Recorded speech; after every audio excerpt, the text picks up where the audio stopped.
Hej og velkommen til den her video omkring virkemidler i Twine. Den her video er en del af en serie, så hvis du kan se de første par videoer i den her serie, så anbefaler jeg i hvert fald, at du ser nogle af dem, især dem omkring de basale færdigheder, og måske også noget med nogle variabler. Men hvis du har set dem, eller bare i forvejen godt kan bruge Twine lidt, og bare gerne vil lære lidt om virkemidler, så velkommen til den her video. Vi skal kigge på 3 forskellige former for virkemidler, som kan forstærke vores budskab og gøre vores historie endnu mere spændende.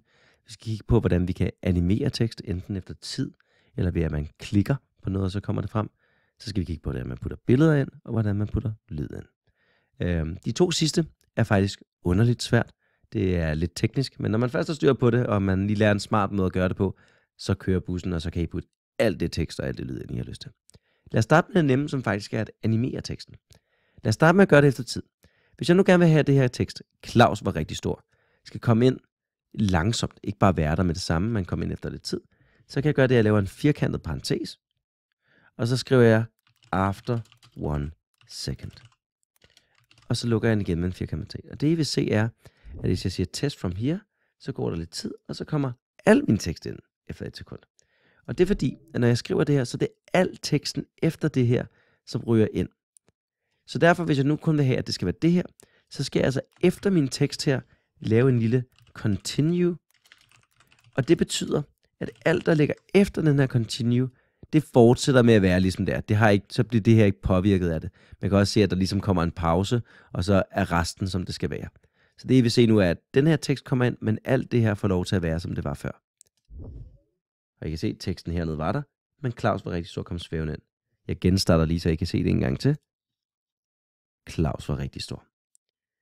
Det kan også bare godt være, at jeg gerne vil have, at al min tekst skal komme ind sådan lidt efter lidt efter lidt.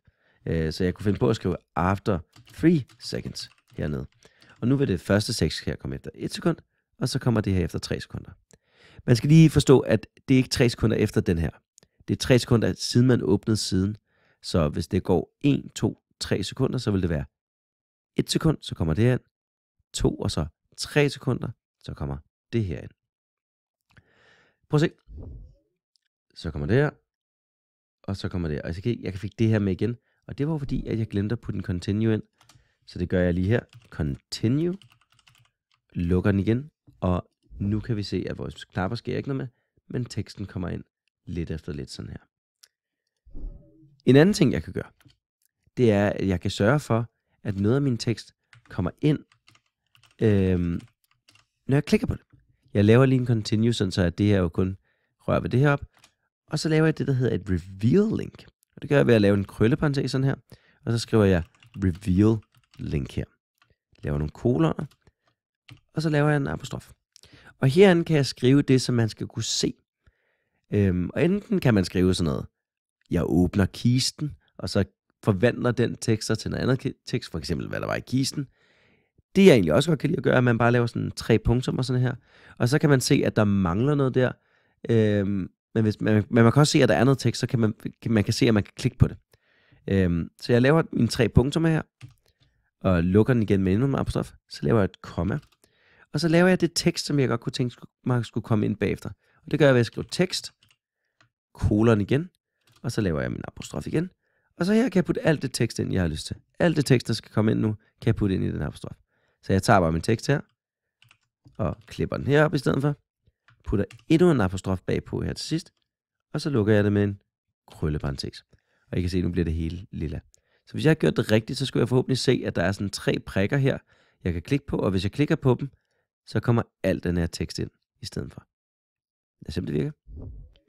Og jeg kan se, at den her tekst svæver ind som skal, og jeg kan faktisk se, at der er 3 prikker her, og hvis jeg klikker på dem, puff, så svæver de ind, når jeg klikker på det. En rimelig sej effekt. Jeg kan også gemme ting et andet sted. Og så kan jeg få den. Det behøver slet ikke at være på den her side. Og det kan man faktisk bruge til ret mange smarte ting. Så jeg gør det, at jeg laver lige sådan en hemmelig en her ved siden af. Jeg laver en ny side ved at trykke på New. Og herinde, der gemmer jeg måske faktisk det her. Jeg tager det her, så laver jeg det her også til en knap. Så jeg tager det her væk, og så putter jeg det over i den her hemmelige side. Og jeg kalder den bare for side 2. Hemmelig. Så ved jeg, at det er her, jeg har gemt nogle hemmelige ting til side 2. Og det jeg gør, er, at så går jeg ind igen her, og så laver jeg endnu et reveal link. Jeg kopierer bare lige det her op her. Putter det ind her. Men i stedet for, at jeg vil have noget tekst her til sidst, så vil jeg have en passage. Det husker vi, at Twine kaldte dem her, de her firkanter, for en passage. Jeg kaldte dem for sider, men Twine kalder dem altså for passage. Og så kan man putte kolon efter her, og så kan man skrive navnet på den passage, man gerne vil have ind. Så jeg skriver side 2, hemmelig, og jeg lukker den igen. Jeg skal også gøre det her. Bum, sådan der. Og det jeg vil se er, at I kan også se, at der kommer sådan en pil her. Den er stiplet. At når jeg klikker på det her, så vil jeg hente alt det, der er i den her passage, ind i den her passage. Prøv at se her. Tester. Og nu kan vi se, nu har vi 2 af de her prikker her. Claus var rigtig stor. Jeg klikker på det der, så får jeg noget tekst. Og hvis jeg klikker her, så kan I se, så får jeg mine knapper tilbage. Det ser lidt sjovt ud nogle gange. Nogle gange skal man lige ændre på, hvordan det står, sådan så jeg får det ind på den pæne måde. Så derfor kan det godt være, at det her ikke er det, du vil have fat i. Men det kan være en måde at gemme knapperne på os bag et eller andet. Jeg kunne nu godt lide, hvordan det var før. Så jeg tager lige tingene tilbage igen. Og jeg sletter også lige, lige den her igen, så vi ikke har den. Putter det her ind igen. Så vi har tingene, som det var før. Men det kan være forskellige måder, man kan gemme ting og hente ting ind og animere tekst. Det andet, vi kan gøre, er, at vi kan selvfølgelig prøve at sætte et billede ind. Og hvis jeg lige går ind i mit OneDrive her, som jeg havde fra før, så havde jeg nogle mapper her. Og dem har I forhåbentlig også gjort. Og herinde har jeg gjort et billede klar. Det er til en anden historie, men det vil virke fint nok her også. Og I kan finde jeres egen billeder, og så lægge dem ind i jeres mappe. Men hvis jeg kan være, at det her billede er noget mørke ind i min historie, så kan jeg sagtens putte det ind. Og det gør jeg ved at embed et billede. Og I kan se, den er faktisk også her embed, og så kan jeg sige embed image from URL. Og det er 3 mærkelige bogstaver, men URL betyder egentlig faktisk bare et link. Og det skal være et link til et billede. Så hvordan finder vi det link til et billede? Hvordan finder vi linket til billedet, ligesom vi kan have et link til en hjemmeside? Det gør vi ved, at vi går ind i vores OneDrive her, trykker på billedet, og så går jeg ind på min mørke ting her. Jeg åbner billedet op. Og herinde i mit billede, så er der 3 prikker heroppe. Der trykker jeg, og så kan jeg sige, forvist original. Der klikker jeg. Og det her link her, det er et direkte link til mit billede. Så det her kan jeg markere. Jeg kan trykke Ctrl-C her. Jeg går tilbage. Og herinde i mit embed image, så kan jeg, i stedet for at der står URL til image her, så kan jeg smide link til mit billede ind i stedet for. Og så vil den smide billedet ind her, af det billede, jeg har linket til. Lad os lige prøve at se. Og så kan jeg se, bum, så kommer mit billede ind lige pludselig. Alt efter hvor jeg placerer det ind i teksten, så er det der billedet kommer ind. Så hvis jeg putter det ind i toppen, så vil mit billede komme ind i toppen. Du kan se, nu er det i toppen, og så kommer min tekst ind bagefter. Og det kan jo så være lige, hvad de har lyst til. Og jeg tænker, at der er nogle af jer, der tænker, for det første, det gik lidt stærkt. Så I må meget gerne pause videoen og lige se, hvordan det var, jeg gjorde, og hvad det var, jeg kopierede. Men hvorfor ikke bare tage et billede fra Google? Det smarte ved at gøre det med OneDrive her, det er, at her kan vi jo lægge alle vores billeder ind. Vi kan også tegne en lille tegning i hånden og tage et billede af vores telefon, og så bruge vores telefon til at uploade ind på OneDrive. Og så kan vi faktisk putte vores egne billeder på den her måde ind i, Twine. I kan også gøre det præcis den samme teknik med alt andet, og så har I en måde at gøre det hele på. Så hvis vi vil have et billede fra Google, kan I bare downloade det, og så putte det ind i jeres OneDrive-mappe, og så virker det også stadig. Så det er den måde, I putter billeder ind på i Twine. Og I kan selvfølgelig også gøre det præcis det samme igen, at I kan gemme billeder bag ved et klik også, så I viser billedet her. Nu bliver jeg væk. Så I viser billedet efter med et reveal link, eller efter noget tid. Så man kan også gemme det på den måde. Men det har vi lært. Nu kommer der noget kring noget. Nu kommer der, hvordan vi sætter lyd ind. Og det her, der kan det godt være en rigtig god idé, at man lige pauser og lige ser det igen. For det kan nemt gå galt det her.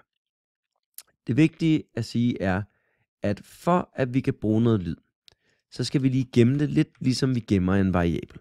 Så jeg laver lige en plads til en variabel her, og så skal jeg gøre det, at jeg laver, hvad skal man sige, jeg skal fortælle Twine, hvad for noget lyd jeg har. Og så bagefter, så skal jeg prøve at afspille min lyd. Og det gør jeg sådan her. Jeg skriver sound, punktum, effekt, punktum, og her finder jeg på et navn til min lyd. Jeg kalder det bare for musik lige nu. Og så trykker jeg punktum igen, og så URL. Kolon. Og URL, hvis man er i tvivl om de her bogstaver igen, det betyder bare linket. Linket til lyden. Og det kan være lidt mere kringlet, for man kan ikke bare putte et YouTube-link ind her. Man skal have en link direkte til en lydfil. Og vi har jo vores smarte OneDrive-mappe her. Så hvordan finder man linket til den her lydfil her? Kan jeg bare gå herind og så sætte den her lyd ind her? Det kan jeg desværre ikke. Fordi det her det er et link til den her player. Det er ikke et link til lyden. Så det vil ikke virke. Det jeg skal gøre er, at jeg tager min lydfil, og så højreklikker jeg på den. Og så tager jeg den her, der hedder forhåndsvisning. Den klikker jeg på. Så får jeg det her frem. Og nu spiller min lyd, jeg pauser den lige. Så får jeg det her link frem. Og heroppe har jeg mine 3 prikker igen. Og nu skal jeg trykke på den her, der hedder integrer. Jeg klikker. Og så får I det her frem. Og det ser godt nok kompliceret ud. Det kan jeg godt forstå. Så pause endelig videoen. Se lige det her igen, hvis du bliver i tvivl. Men der gemmer sig faktisk et link herinde. Og jeg kan se, at der er det her en apostrof her. Og den anden apostrof her hernede. Den nemmeste måde at se, hvor linket er henne, det er, at jeg kan se, at der står with her, og så står der noget andet bagefter. Og det er ikke en del af linket. Og det her iframe heroppe, det er heller ikke en del af linket. Så det er alt imellem iframe og with. Det er det, jeg skal bruge. Så jeg går ind her, og så snupper jeg alt det her tekst. Ikke apostroferne, bare teksten. Kopierer det, Ctrl-C. Går tilbage ind i mit Twine. Og så putter jeg det ind heroppe. Jeg skal lige putte apostrofer på hver side igen her. Vi er stadigvæk ikke helt færdige. Fordi det her, det er et link til at putte ind på en hjemmeside, hvor man, det hedder et embedde. Og det vil ikke virke her heller. Vi skal have et download-link. Så i stedet for, at der står embed her, I finder det sted i linket, hvor der står embed, det står der lige her. Det skal jeg ændre til download. Så jeg skriver download i stedet for. Det her kan godt være, at det var lidt kompliceret. Så se den gerne igen det her. Pausen, kig hvad jeg gjorde. Prøv at finde det. Så kan det være, at det hjælper. En sidste ting, jeg skal gøre, det er, at jeg skal også have en beskrivelse af den her lydfil, jeg har her. Så jeg skriver sound effect igen, punktum effekt. Navnet på min lyd. Jeg kalder den for musik. I kan kalde den for hvad I vil. Og så skal jeg skrive description. Og det skal man gøre i Twine, fordi hvis der nu er ikke nogen, der kan høre det, så skal man have en beskrivelse af det igen til dem, der ikke kan høre det, så de kan se, hvad var det, de ville have hørt, hvis de kunne have hørt musikken.